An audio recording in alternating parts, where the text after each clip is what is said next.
Hello, hello, beautiful people. Welcome again to another episode of Burgess&Son podcast. I am the son, and this is Burgess, okay? Father, son, like father and son, we are back again for another episode of Burgess&Son. How are you doing today, Mr. Keith? Just fantastic, man. Looking forward to these Final Four games. National championship. Always love this time of year. Always. This time of year is always good because, yes, it's the end. Kind of coming towards the end of basketball season, which, you know, that's always the most exciting time is the end of basketball season, towards the playoffs. March Madness, then it comes to NBA playoffs, and then we have, maybe 2 or 3 months until football gets on. But we still have baseball, but until then, we're going to live in the moment, and we have, which is our first topic of the day, which is what he just said, the Final Four. First of all, your thoughts on the Final Four, period, like the teams that are in the Final Four. I think those are the 4 best teams. I mean, 4 number 1 seeds made it for the first time, or I think only for the second time ever, something like that. Wait, Houston was the first seed? All of them were number 1 seeds. Oh, that's cool. I didn't know that. So, yeah, I mean, it's the 4 best teams all year. It's kind of bearing itself out to be true.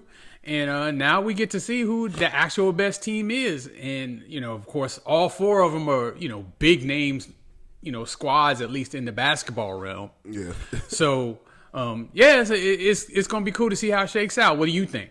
I think it's good. I didn't know that Houston was 1 seed. I thought there was a 2 seed for some reason. But I think it's good all around. I didn't expect Florida to have the season that they're having. I'll be honest with you. But I'm kind of, like you said, I'm kind of glad all number 1 seeds. It means every game that comes on should be a good game. And I can't complain about it. I think it's really good for the sport itself. It's good for the collegiate league. It's healthy. This is what we want. We want the best schools to be there. And sometimes you see the best schools get knocked out. You know, 1 seed lose to a 16 seed or lose in the Elite 8, maybe the Sweet 16. You see that, but this year has been literally the best teams have proved they're the best teams. And yeah, there weren't a lot of upsets this year, which, you know, I thought it would be kind of different with the transfer portal and NIL and that kind of stuff, that it would be more parity, but that's not really how it's been shaking out. Which is crazy because you would think with the NIL deals and everything else, the other teams would have came up and showed out, but really, to be honest, Arkansas threw themselves out the game. I think they played Auburn. Threw themselves out the game versus Auburn, so that's why they lost. And that would have been number 1 seed out. But, yeah, it's been crazy. But I think next year is going to be better because a lot of good programs went out and recruited coaches in, like you said, the transfer portal, NIL deals. They're bringing their players with them. So it should be better. I think it'll be a little bit changed next year. But this year, it's been fun. Who you got winning the Final Four? I don't know. I really don't know. I kind of like Houston. I just like the way they play. And I hate Duke. Is that like a personal hate from just? I hate Duke, dude. This goes back to the 90s, Christian Laettner, Bobby Hurley. The only good thing ever came out of Duke was Grant Hill. I love Grant Hill. Yeah, Grant Hill is a monster. Aside from that, man. You don't like Jay Will? I feel bad his NBA career didn't get the opportunity to have the NBA career I thought he would have. And I don't have anything against, generally speaking, individual players. But I've always hated Duke. I grew up a Georgetown fan. I always hated Duke. And Duke is always in the mix. Always. Coach K's gone and they're still getting there. Potentially have a chance to win. That's who I think is going to win. I think Duke is going to pull it out this year. But I do, for the past 2 or 3 years, for sure past 2, but about maybe 2, 3, maybe 4 years, Houston has been right there, and I'm talking about knocking at the door. They just cannot get through it. And I'm praying, I think Duke is going to win it all, but I hope Houston kicks down the door and finally wins one. That coach deserves it. Some of those players that's been there the whole 4 years deserve it. Y'all been there, you just got to get there. And I think one of the players, I think he might be hurt, but he's from Manor, Manor, Texas. Yep. And so I'm pulling for them heavily. So we're homers since we're Texas residents? Yeah, you would say that. Oh, yeah, okay. I'll go with that. What's next for us today? All right, the next thing we have is we're going to move to the NFL. Mm-hmm. And we're going to talk about the Joe Milton trade from the New England Patriots to the Dallas Cowboys. So what do you think that trade means for Dak Prescott? Strap up and get ready. Because who said it? LaShawn McCoy said it best. You better find a realtor and all that. Like, for real, because, like, now, granted, Joe Milton is raw talent. Like, kind of how I thought about Trey Lance in San Francisco when they drafted him. He looks good, but I think Jimmy Garoppolo's better. But when they started him, he was good. He got hurt. And you know how the domino effect happened with that. But Joe Milton to the Cowboys, I think that means for Dak, like, literally, you have to be you are on the hot seat. Now, this also can open up a lot of trade scenarios. Maybe to Tennessee, maybe to Cleveland. Maybe. Well, for who? For Zach to get traded? For Dak to get traded. Yes. Yeah, it can be it's possibility. That's just to open the door. But in reality, just the Cowboys themselves, Dak, be ready to have this competition, because we're not just bringing them in just to be a backup. We could have signed back Cooper Rush or brought back Trey Lance. This guy's here to take your job. So it's only a matter of time before we know if the Cowboys are going to trade that or if Joe Milton's going to be a backup quarterback, which they got a fifth round for him, or they gave away a fifth round for him. So I don't know. I see it completely differently than you see it. Okay. Joe Milton is absolutely no threat to Dak Prescott whatsoever. And the only way Joe Milton will see the field is if Dak Prescott gets hurt. Now, of course, that's a possibility because at this stage of his career, he has been, kind of injury prone. Yeah. But as far as he's going to take the reins from Dak, nah. We're talking about Joe Milton, okay? He started, I think, in Michigan? He could not win the starting job there. So he transferred to Tennessee. Mm-hmm. He could not hold on to the starting job there. Now he's in the NFL, and he was with New England. He showed some promise. He played well a couple of games. Mm-hmm. Of course, they got Drake May, so they don't need him. Yeah. So, and you would say Drake May kind of outperformed Joe Milton? I mean, clearly because he's absolutely okay. So I mean, like it's not a competition at all there. And I think what the Cowboys are doing is they're trying to save some money. So they let Cooper Rush go because as the backup quarterback, as a veteran backup quarterback, he was making some change. He makes, pretty much top of the market for a backup quarterback. Mm-hmm. Joe Milton makes nothing. He's still on his rookie deal. So you give New England your 7th round pick. It was a 7th round? That's what their 5th round pick. I'm sorry. Okay. They give up their 5th round pick, but they get back a 7th round pick and Joe Milton. Okay. So they don't actually lose a draft pick. They go down a little bit, but they still have the draft pick. Yeah. And they have Milton, and he's cheaper. And I mean, this is the first year of Dak Prescott's extension. The 4 years, $240, I want to say it is, the $60 million a year. He's the highest paid quarterback in the history of the NFL still. That is mad wild. Dak Prescott is the highest paid quarterback. And he's got a no trade clause and all this other kind of stuff. They are stuck with Dak. Damn. They're stuck with him. Yeah. So to me, this was more of a financial move than anything else because Trey Lance was also at the end of his rookie contract too. So now you got to pay him, a little bit more money. Mm-hmm. They don't want to do that. They're already kind of up against it, with the cap and some of the moves that they're really not able to make, especially when your quarterback makes $60 million a year. So you're not going to replace your $60 million a year quarterback with a guy who couldn't even start in college. I'm just telling you, it's not going to go that way. Yeah. Now, the Cowboys kind of do have a history of, getting quarterbacks off the scrap heap. Tony Romo was undrafted. Dak himself was a 4th round pick. Nobody expected him to do anything. He came out of nowhere, and he's been pretty good.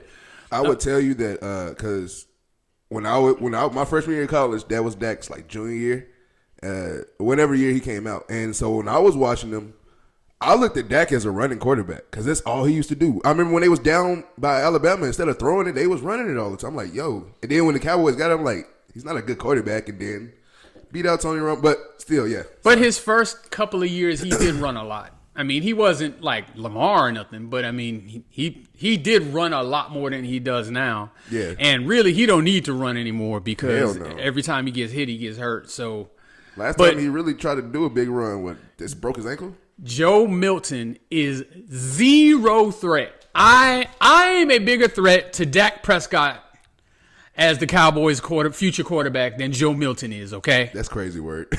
I don't know. I think Joe Milton's coming in there to say, I'm going to take your spot. And because Joe Milton, what is he, like 6'4", 6'5", 200? Like, he's got the measurables, but he just like hasn't Cam Newton right now. He hasn't been able to put it together, though. Cam Newton put it together. Cam Newton won a Heisman. Yeah. Cam Newton won an NFL MVP. He was the number 1 overall pick. We all knew he was great. Okay. Joe Milton has not shown any of that except for, some raw talent.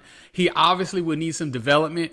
Maybe in a couple of years, if they decide to move on with Dak after, a couple of seasons, maybe. Mm-hmm. But for the next at least 2 years, zero threat. No threat.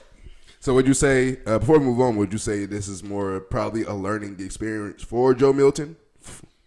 I mean, I don't know if it's a learning experience for Joe Milton. I think it was more of a financial move for the Dallas Cowboys.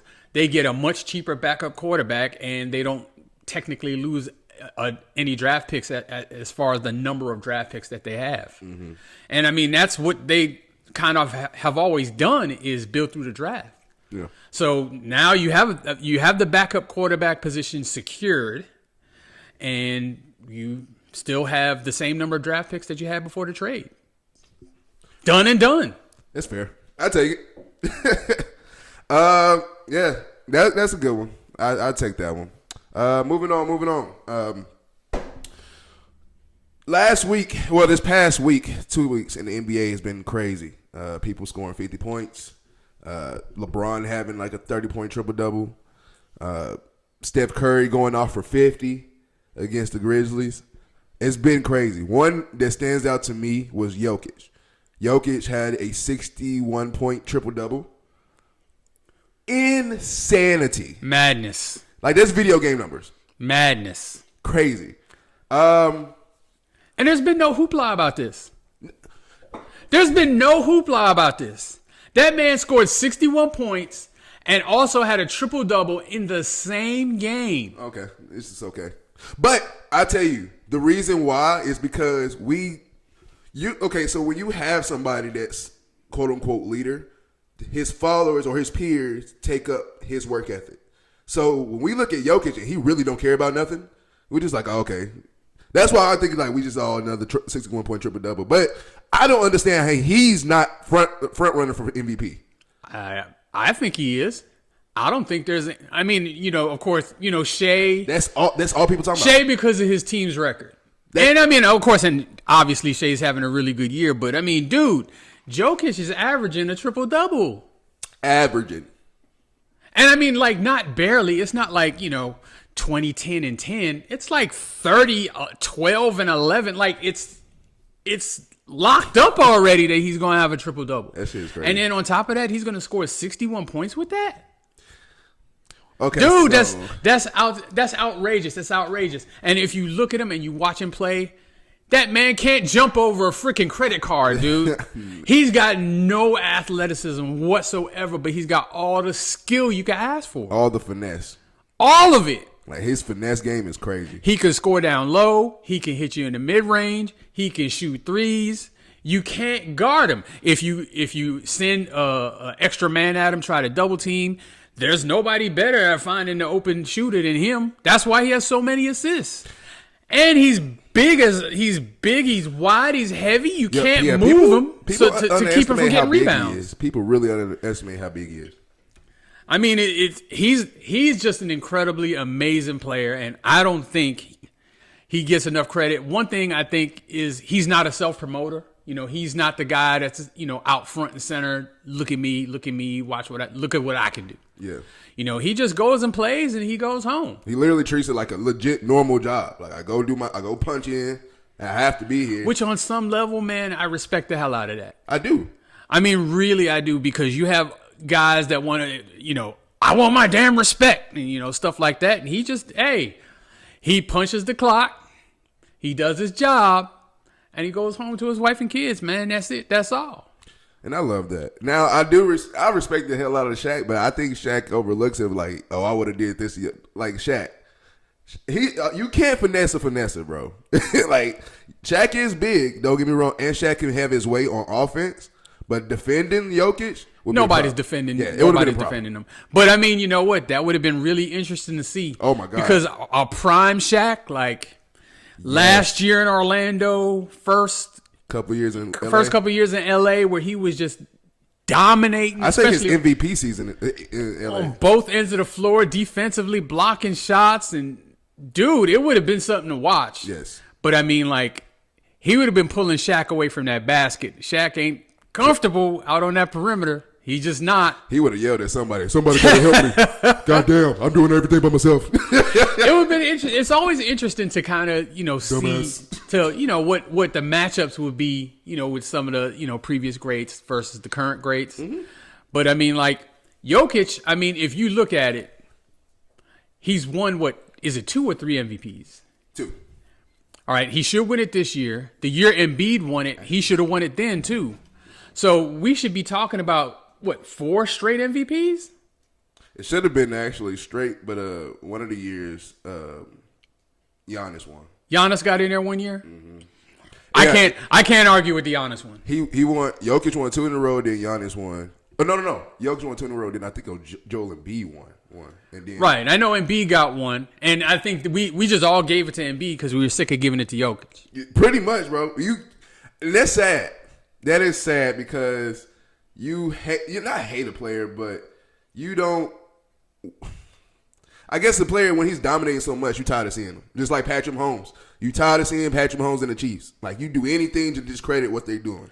Me personally, man, I love greatness, and I love to witness greatness. I love it. It's so rare that when it's in front of me, I appreciate it. And I think, sports fans who've been fans for, more than, just a few years, who've lived a little bit, and they've seen, some greats from the past, when you're confronted with it, mm-hmm.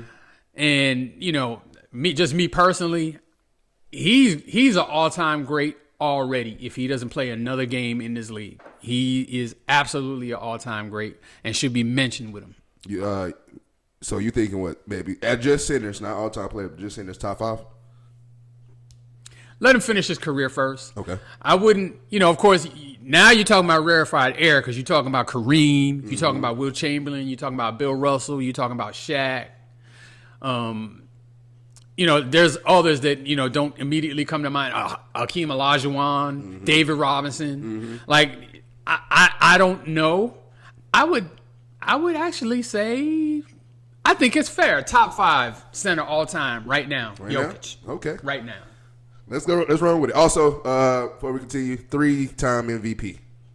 So he's already won 3. Yes. He should have 4. Okay. And he should win it this year. He should have 4. He won 21-22 back-to-back, and then that's when I think Embiid won, and then the year after that, he won the MVP again.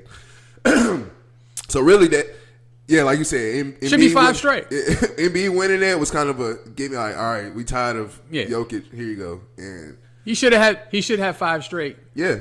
And it's just like I said, it's just that he's not a self-promoter. And Denver ain't, as far as the Nuggets, is not, a sexy NBA franchise with a whole lot of history. It just isn't. So, maybe if he was playing, with the Knicks or the Sixers or the Celtics, the Lakers, or, one of these kind of blue blood, he would get a lot more pub. And, honestly, if we're being 100, if he was American. That part. If he wasn't Serbia, I believe is where he's from. Yeah, if he wasn't Serbian, if he was American, if he was born in Wisconsin, Paducah, Kentucky, somewhere or something, I don't know. As long as he was an American citizen, or born an American citizen, and came up, played college in the United States and all of that. Mm-hmm. I think he'd be a bigger star, even if he shied away from the limelight like he does now. Yeah. Because Tim Duncan was, mm-hmm. and Tim Duncan definitely shied away from the limelight, but he was still revered. People still fear Tim Duncan like a motherfucker, too. Yeah. All right. Y'all already know what time it is. It is the best segment in the world coming up. Soon to be known to the whole world soon as the best segment in the world. Your time to shine. Mr. Keith, what we got today? All right, so today's Way Back Wonder is actually inspired by this clown right here. Because I mentioned Reggie White, the late, great Reggie White, to him. And he said that Reggie White, there's no way he's a top 5 defensive player of all time. Hey, I'm going to repeat to you what he said to me. Defensive player, not defensive lineman. Defensive player. But let's keep going. All right, this week's Way Back Wonder is inspired by this joker right here. Who, when I mentioned Reggie White to him, said that Reggie White is not an all-time top 5 defensive player. And smirked as if the mere mention of him as a top 5 defensive player was insulting. Let me educate you just a little bit. Just a little bit. All right, let me hear that. All right, so Reggie White is arguably the best defensive lineman that's ever played the game. Okay. For me, he's the best defensive lineman that I've ever seen play with my own two. Well, I had never seen him live, but anyone that I've watched live. Mm-hmm. He went to Tennessee. He was absolutely dominant there, totally unblockable, played tackle, played end, super stout against the run, outstanding pass rusher. First round pick, very high pick when he came out in the NFL. Immediate impact with on the defensive side with the Philadelphia Eagles initially. Mm-hmm. So he played most of his career with them. Finished up with Green Bay, with Green Bay, and then I believe he played a year in Carolina at the tail end of his career. Okay, won the Super Bowl in Green Bay. Mm-hmm. Okay, in Philadelphia, where he made his legend, absolutely unblockable. There's a YouTube video that I want you to go watch. Okay. Just type in the name Reggie White and Chris Carter. Okay. He threw Chris Carter into the quarterback. I'm going to repeat that. He threw a whole grown man at another grown man that was trying to block him. Now, first of all, Minnesota Vikings, I don't know what you were thinking. Trying to have Chris Carter block Reggie White. Insanity. Trying to have any small guy blocker. That's like having his 6-year-old daughter try to physically, stop him from going somewhere. It's not gonna happen. He literally picked that man up and threw him at the feet of the quarterback. Threw him in the air. The sickest play I've ever seen in my life. On top of that, there was the year escapes me, but there was a year when there was a strike, and there was only 12 games played, some kind of work stoppage. There was only 12 NFL games played that season when they normally would play 16. Mm-hmm. In that 12 games, he had 21 sacks. Damn. That's in the NFL, people. That's the NFL. That's what every offensive coordinator, knowing that he's the best pass rusher in the league. And you got a double team. And you got a double, triple, whatever. He was so strong that he would throw these offensive linemen just off of him like they were little kids. And he had every move that you could have. He had the swim move. He could bull rush. His bull rush, I don't think has been matched. I have never seen anybody since him bull rush like that. And you have no hope of stopping him. None. The only hope you have is that you got a quarterback mobile enough to sidestep and bold enough to keep his eyes downfield to still try to make a play. Because you're not keeping Reggie White out of the backfield. Not for long. So after he left Philly, he went to Green Bay and won a Super Bowl there. in that Super Bowl, dominated. Mm-hmm. He was the best player on the field. He did not win MVP. I think he should have. Who won MVP? I believe that was I think it was Desmond Howard. He had a kick return touchdown and a couple of big plays. Shout out Desmond Howard. Okay. Yeah. But on the defensive side, he dominated them. They didn't have a hope or a prayer of stopping him, and he absolutely, that year I think they had Drew Bledsoe a quarterback. The New England Patriots, that's the team that the Packers played that year. Okay. So they had a pretty good offense. Yeah, they had obviously they're in the Super Bowl, so they're a pretty good team. Yeah. But, they had a really good offense, and Bledsoe was, a really good quarterback. And he basically rendered them useless. I don't see how he wasn't the MVP that day. He should have been. He absolutely should have been. Super great player. One of the most respected men in the NFL as well. Mm-hmm. Shannon Sharp has talked about how much respect he had for him to the point where Shannon Sharp refused to talk trash to him. And Shannon Sharp talked trash to everybody. And on top of that, because of Reggie White's faith, he's a stout Christian, and, he was actually a minister. Really? Yes, he was. Shannon Sharp refused to cuss in front of him. Wow, I didn't know that. He absolutely he said it. He refused to cuss in front of him out of respect for him. So there have been a lot of great defensive ends, defensive tackles that come to mind for me. Deacon Jones, Mean Joe Green, J.J. Watt, Aaron Donald. And I know some of these are, some players that you've seen. Mm-hmm. Reggie White's better than all of them. Wow. I think he's the best defensive lineman that's ever played.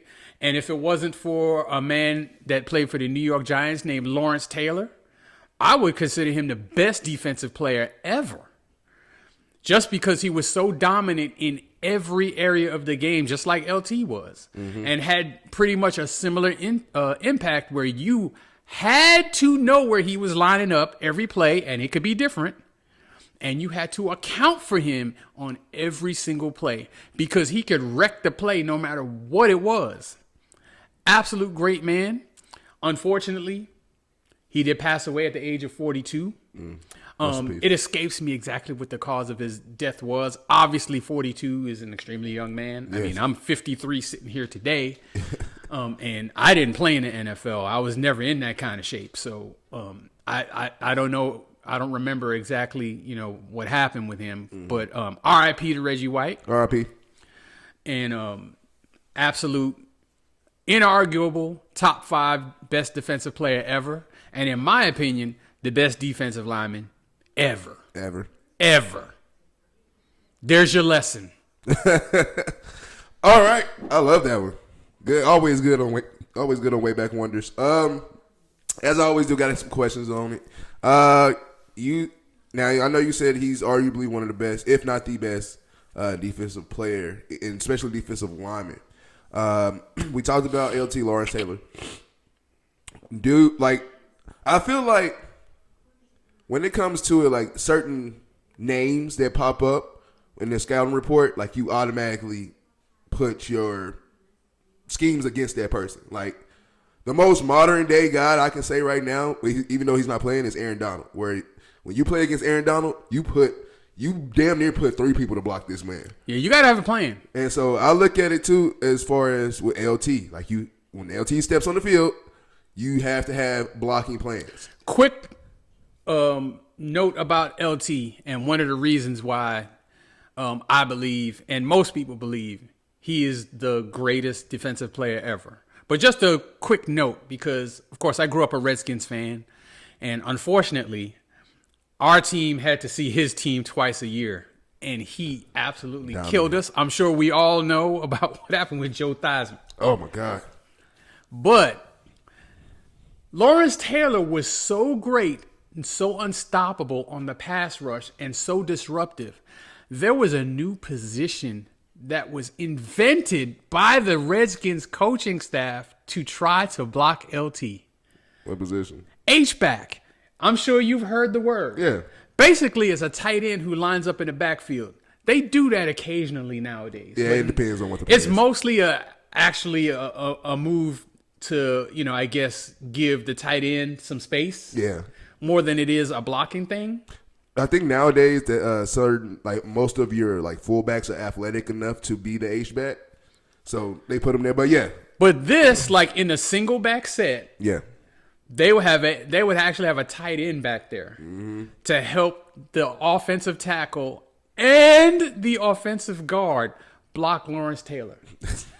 When you're so great that they invent a position to try to stop you, and it still doesn't work. I don't know what else there is to say. Shout out LT. Just Yeah, man. Shout out. Hey, man, I hated to see him just because he destroyed my team every time. He ended my quarterback's career, and in one of the most frightening scenes that you'll ever see. But much respect. Only player I can say that is definitively better than Reggie White. Would you say? Okay, so last question for it. If you were able to look up and say you have both Lawrence Taylor and Reggie White on your defensive scheme, and how many 16 game? What do we play? 17 game now. 17 game season. What's your record looking like? Well, I mean, of course, it just kind of depends on the rest of your team because football is it's the ultimate team game. It is. On defense, but just knowing on defense, you're going to be awesome because you got two players that you can't block, and that will destroy you. So on defense, you're going to be awesome almost no matter who else you got. Exactly. But of course, you still have to have a decent offense because even the Giants, as great as they were, they're off. When LT was playing, their offense didn't scare anybody. They took care of the ball, and they had a quarterback who was decent with Phil Simms, and they ran the ball fairly effectively and all of that. It takes a team, but I mean, their offense wasn't striking fear in anybody's heart. Yeah, okay. But their defense was because of LT. And if you got LT and Reggie White on the same team, that's unfair. Yeah, you that's unfair. As a league, the rest of the teams, how do you allow that to happen? Dude. that should be somebody, every GM should be fired for letting that happen. Every other GM. Somebody out there that plays Madden needs to put LT and Reggie White on the same team and have just simulate that. Do it for us, and then we'll mention you. All right, that was awesome. Thank you again, Mr. Key, for the awesome stories of Way Back Wonder. We actually have a new segment. A new one. Aha. And it is called Zay's Rant. That's right. I'm surprised him. He doesn't even know that this segment is for him. All right, let's go. Well, Zay. And I can have some rants, though. Oh, he going to have a rant. And his name is Ja Morant. Talk about Ja Morant. Okay, first of all, I would like to say Ja Morant is one hell of a player. Okay, let's all get that out the way.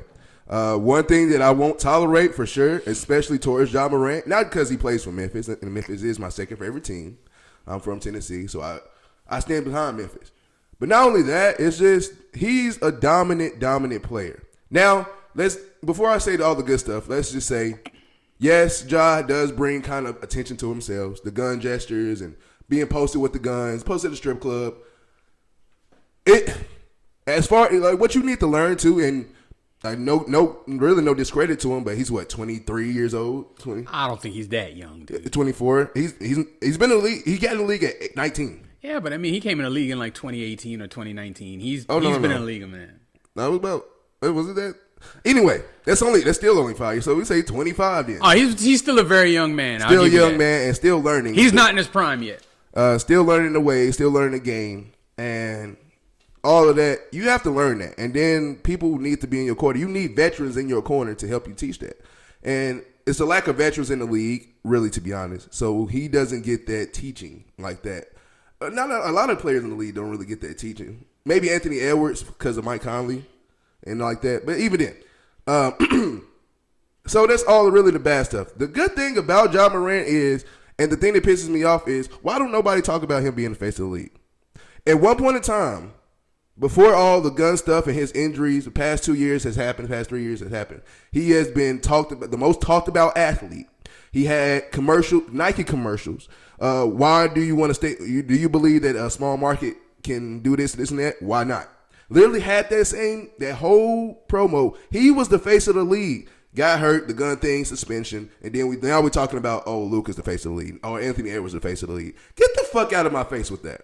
Okay, Ja Morant has proven day in and day out why he is the best. Not only the greatest, but the best player, not in the league, well, not on the Grizzlies, but in the league. He's one of the best. You just saw not too long ago him hit a game winner. He is that guy, that dude, that man. And the disrespect that Ja gets, I take away the gun thing, take away the gestures. LeBron been doing the gun gesture forever. Like, and nobody says anything. Everybody else gets to do all the this and this. And it's because it's Ja who Ja is, he gets singled out. And that's bullshit. Ja Morant is the future of the league, the face of the league, in my opinion. I think Ja Morant is that good, and he gets too much disrespected on because of his antics. So what? People got antics. Ja Morant, in my opinion, best one in the league that's coming up. And there's nobody that, even Luka. I love Luka to death. Luka is that guy. But when Ja's on the court, great things happen. There you go. That is our first rendition of Zay's rant. Cause you know I get passionate about it, and it's crazy work. It's just the amount of disrespect this man gets because of literally just some gestures. It's crazy. And in that case, NBA might need to ban the gun celebrations because I hate it because but at the same time, what they say now, professional leagues need to know that y'all got a league full of YNs now. Like these young motherfuckers don't care. And that's what it is. It's in both football and basketball, but the fact that he gets singled out the most is really starting to piss me off. I'll say this. The NBA and these professional sports leagues are corporations. Mm-hmm. And corporations care about profit more than anything else. Mm-hmm. And in order for them to have optimum profit, their image, mm-hmm. their reputation has to be top notch. So that NFL shield, that NBA logo comes first. Yes. And sometimes, not that I'm agreeing with you because I actually don't, and I could have a Keith's rant against that, but sometimes they come down kind of hard on these guys on stuff that, like he's broken no laws, that kind of thing. But image is a lot. Image is a lot. And so you have to take that into account. Yes. And honestly, I think, he's got to grow up a little bit. Yeah, he does. Other than that, I won't say much else because we could spend the next hour talking about this issue. Pretty much. But the next and final segment we have is our list of the week. List of the week. And this week's list of the week is the top 5 greatest players in American sports that never won a ring. Who do we got on the list, Mr. King? All right. I was going to do it in no particular order because there's kind of a caveat to the first one. Okay. So, number 5 could really be number 1. And I'll explain why he's number 5 and not number 1. But number 5 is Barry Bonds. There's an argument, a legitimate argument that can be made that Barry Bonds is the best player that's ever played the game of baseball. Okay. Offensively, outstanding. Does he still have the home run record? Yes. Okay. His accolades, I'm not going to go into them, but obviously all-time great numbers, kind of at the top of just about every list that you could think of as far as offensive performance. Now, all of that is clouded up by the steroid the steroid thing. To be fair to him, he has always denied using steroids, and he's never tested positive. Oh, okay. So, however, there is some very damning evidence that he did, and I won't go into that. But that is the reason why I have him at 5. And also because it became clear that he didn't start using the steroids until later in his career. That to a certain point in his career, he had already established himself as one of baseball's best players ever. And I think he had already won 3 or 4 MVPs even before he started using steroids. He was already an all-time great. And as far as his recognition as an all-time great, he never needed to touch the steroids. He did it. I guess he'd have to explain it himself if he ever comes to confess it one day. He's always denied it. The evidence is overwhelming to me. Yeah. I'm not necessarily one of them guys that says if you did steroids that you can't be recognized as great or that you can't be in the Hall of Fame. I absolutely believe he should be in the Hall of Fame. And he's still not? He is still not. And the way it's looking, he going to have to die first. That is sad. It is sad. But he made his own bed. You got to lay in it. And so it's almost like Pete Rose. Like, dude, you do the crime, you got to do the time. I will say before you move on, and just this can be a segment for a later show, but I would like to say, I feel like if you are a older guy, like 35, 36, maybe 37, and you're still in the league, not full use of steroids, but I think it shouldn't be looked at if bad if they want to take steroids. This is leagues full of young kids coming in. You got to be able to keep up. Not saying use full steroids, but maybe a little, just a minor help to keep up with the people or keep up with the kids. I don't find nothing wrong with it. I think they should look into that, but that's just another segment for another day. That is definitely another segment for another day. That's just me, what I think. Moving on, we actually, at number 4, have another baseball player. And that baseball player is one of my all-time favorite players. I loved him when I was a kid. Loved him. And that is Ken Griffey Jr. Ken Griffey Jr. never won a ring? So unfortunate that he never won a ring. Wow, I didn't know that. He might be the most talented baseball player ever. I would say since I've been observing Major League Baseball, he's definitely the most talented player I've ever seen. With what he could do at the plate, he's got the sweetest swing anybody's ever had.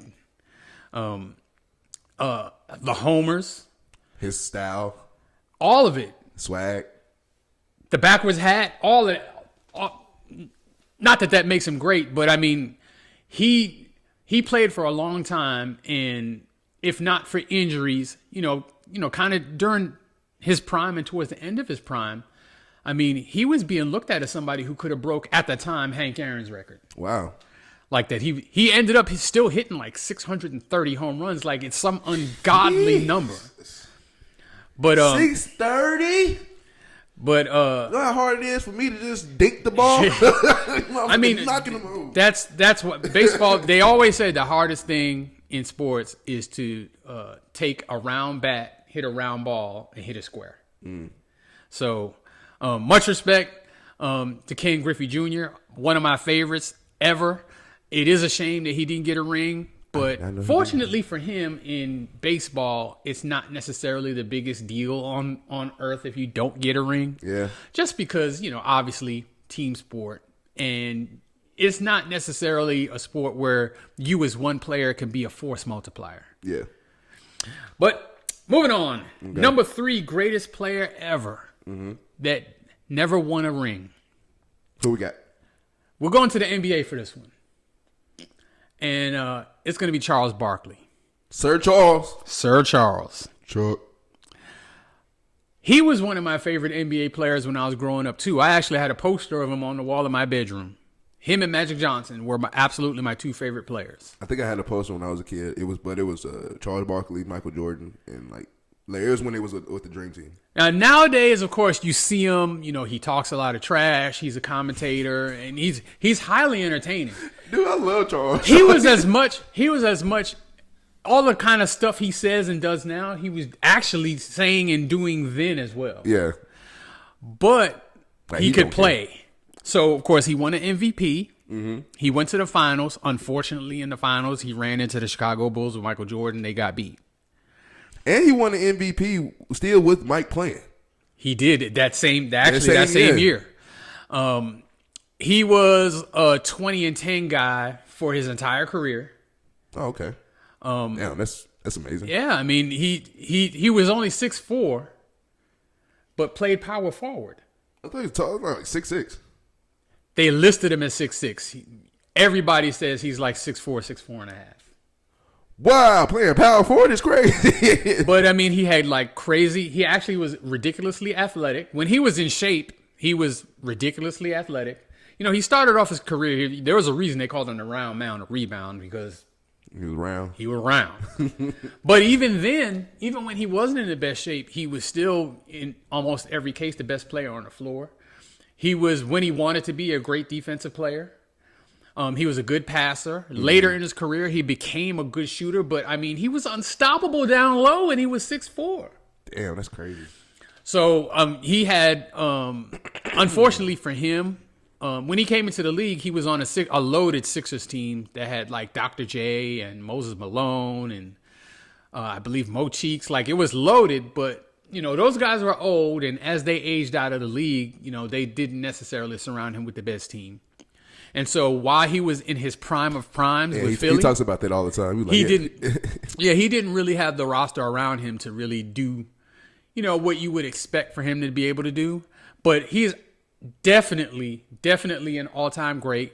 I would put him somewhere. He's definitely a top 10 power forward. You can argue for him to be in the top 5. I wouldn't argue against it. Mm-hmm. But, yeah, absolutely a great one. If you argue the power forwards, do you put rings to accountability or take rings out? I think you got to factor in the rings. Okay. Rings are important, dude. Yeah, they are. They just are. I mean, another day. All right, so the next two, we're going to go to the NFL for these last two. Okay. And I guess all of these are just kind of my favorite athletes, kind of, sort of. Yeah. This one is Randy Moss. Oh, my God. First of all, shout out Randy Moss for kicking Kansas' ass. Hey, shout out to you, Randy. As a fellow cancer survivor, man, I respect the hell out of you for what you had to go through. Mm-hmm. You got more prayers than what you think, sir. Yeah, I'm glad you came through it. The world wouldn't be as nearly as good a place without you. Now, on the field, monster, dude. I don't think he's the greatest wide receiver ever, because I think that's Jerry Rice. And even though I think he's actually more talented than Jerry Rice, you know, he can run faster, he can jump higher, he's more spectacular. Jerry Rice's longevity kind of gives him the edge for me. And Jerry Rice route running was insane. Yeah. For him not to be as fast as Randy or as fast as your receiver. I mean, he wasn't even really considered fast. Exactly. Period. But Randy Moss, athletically, was just a freak of nature. He could not be stopped. He just couldn't. And if he had it in his head, if his head was right, you just weren't stopping him that day. Unfortunately for him, you know, I think, you know, sometimes focusing on football was an issue for him in his younger years. He actually could have been even greater than he was. But, I mean, almost any conversation about who's the greatest wide receiver in the history of football, Jerry Rice is usually the start of that conversation, and then the next name is almost always Randy Moss. Yeah. And he's just a spectacular. He was just such a spectacular player, and he came so close with that undefeated Patriots team that went to the Super Bowl. He actually had caught the game-winning touchdown before the Giants got the ball back and then went down and actually scored the game-winning touchdown. I remember that game like it was yesterday.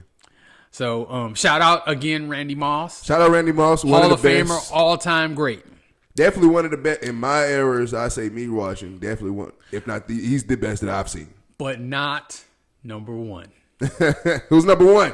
Who was it? Number one, we're staying with the NFL, and it's Barry Sanders. If you couldn't figure it out, yeah, pretty much. Look, That man had 15,000 career rushing yards in 10 seasons. For those of y'all that struggle with math, that means he averaged 1,500 yards a season. Minimum. For 10 years. Nobody's coming close to that. Nobody's doing it. Hey, Saquon was great this past year. Derrick Henry has had a magnificent career. There's been Eric Dickerson. There have been lots of great running backs that have come through this league. But the 10-year career that he had, absolutely amazing. And if you ever go to YouTube and just watch his highlights, you're not going to be able to pick your jaw up off the table because it's one spectacular move after another. And you just wonder how in the world they ever got him on the ground. You had to gang tackle him. You had to totally surround him with like 5 or 6 guys to have a chance at tackling him. And he's not big. He's strong, but he wasn't huge. Like No. I think he was 5'8", 210, something like that. I mean, that's actually pretty stout. But I mean, A little motherfucker. he could shake you right out of your jockstrap. Seriously, and he did it so much. It's like he was the most amazing player that I've ever watched, really, in any sport. And I mean, I think that's saying a lot, and that's even with people who have won rings. I don't think there's any question that Barry Sanders is the best athlete that's ever played that's never won a ring. Mm-hmm. Now, I do have him as my number 2 running back ever because I've got Jim Brown over him. Yeah. I think we talked about it last time. Yeah, but Barry Sanders is a bad man, and he was only 31 when he retired. If he had not had mercy on Detroit. Walter Payton and Emmitt Smith, do you understand what he would have done to the record books? Do you have any clue? He was only 31, and like he never took these big, massive hits where you're like, ooh. He didn't take them. You saying ooh because he just shook somebody. Like, oh. You're saying ooh because there's some guy tore his ACL trying to tackle him. So I mean, I just think he's absolutely amazing athlete. It's a crying shame that the Detroit Lions were the dumpster fire of an organization that they were, that they couldn't get enough talent around him to be, really serious Super Bowl threats, Super Bowl contenders. They did have a couple of good years. They ran into the Washington Redskins in '92 on the way to us winning the Super Bowl, and we bottled them up. Yeah. But like we had to have a serious plan, and we executed it to a T. But the thing is, even when you do that, everybody has that plan. Nobody could stop them. So low-key, Detroit is the blessing and the curse because it's a blessing to have them, but you was never good enough, or you wasn't the eye-popping team that you can. Well, I mean, they just never bring in talent. They just never really surrounded him with a team that could really threaten. So I mean, like, yeah, I mean, like if you give especially a free agent, you want to go to Detroit, you want to go to LA, and then of course he had no choice. You know, he got drafted there, exactly. And ended up playing his whole career there. But I mean, he could have played probably another 4 to 5 years at a really high level. You know your body, man. Yeah, I mean, he actually did a special. I don't remember if it's on Netflix or Hulu where he talked about why he retired, and he was tired of being mediocre, and he was concerned about, the rest of his life after football. Yeah, and those are valid concerns. He felt like he had made the money to, secure his family and his family's future, and that this was the time to walk away. And I mean, you have to respect that. I do remember at the time how mad the fans were. And of course, the fans are pretty much either thinking of themselves or they're rooting for the team, and they know how devastating it is for the team to lose somebody his caliber. Yes. But I mean, he made a decision for him, and I mean, dude, his whole career he did that. Do you know that he actually his rookie year he could have won the rushing title, but in the last game of the year when they were about to go to the playoffs, they had the last game number 16. They had it won easily. And he was like 12 yards away from the Russian title. And he just took himself out of the game. He didn't care about it. They told him. That speaks volume. They told him, hey, you only need 12 yards to, get the rushing title. The offensive line, of course, they all wanted him to be the Russian champion, and they wanted him to get back out there, and he was just like, I'm good. I just want to win. We won. That speaks volume. But anyway, so those are the top 5 greatest athletes that never won a ring. Mm-hmm. You know what that reminds me of? I don't know if you remember this old Foot Locker commercial when Damian Lillard was like a rookie or second year, and then it's Karl Malone, Barry Sanders, LaDainian Tomlinson, and one more guy. But they all sit in the room, and Damian Lillard, this is when he's young, he's in the room. He's like, I don't want to be one of like those old guys that never won a ring. And they all look at him like, Barry Sanders like, wow. He's like, wait, no, I don't be that. So, hey, it's funny. I'm gonna look at that commercial again because that was funny. But yeah, good list of the week. That was great. I love that one. Ending the show on a good note. This was a great episode. I ain't gonna lie. I love this episode. We had a minor issue, but we got that fixed. You ain't gonna see it, but y'all be good. All right, till next time, everybody. Any last words? There's nothing wrong with a blooper reel. You gonna see it. You gonna see it one way or another. Thank you, Mr. Keith, as always. Always having the pleasure of doing the podcast with you. Burgess&Son, episode 3 is a wrap, ladies and gentlemen. We will see y'all episode 4. Anything interesting we got for episode 4 that you already know about, or you want to save it? No, we'll let them know when the episode comes out. But anyway, I'm out this biatch. We out, baby.